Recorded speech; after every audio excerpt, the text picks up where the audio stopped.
নমস্কার, সবাই কেমন আছো? আশা করি সবাই ভালো আছো। আমিও এখন একটু আগের থেকে ভালো আছি, কিন্তু ঠান্ডাটা লেগে রয়েছে, ওষুধ খাচ্ছি। আজকে মঙ্গলবার, তাই নিরামিষ রান্না বান্না, চাপটা একটু বেশি। আর এখন বাজে বেলা 11টা, রান্না বান্না আমার শেষ হয়ে গেল। আর দেখো এদিকে কি রোদের তাপ, চারিদিক বন্ধ করে রেখেছি, জানলা দরজা সব। কি করব, থাকা যাচ্ছে না, মোটা মোটা পর্দা টাঙালাম আবার। তো চলো আজকে আমি কী রান্না করেছি একটু দেখো। এইটা করেছি থোর বটি।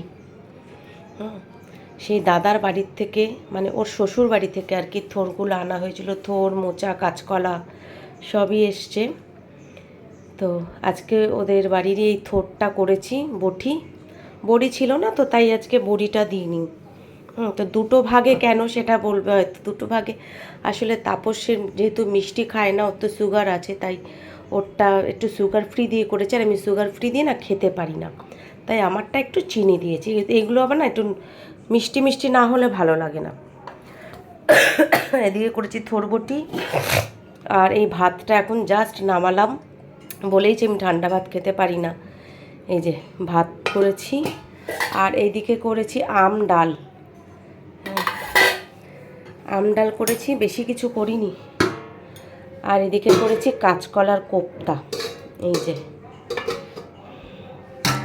কাঁচকলার কোপ্তাটা একটু ভালো করেই করেছি, কারণ কি একটা পদ তো, সেই জন্য।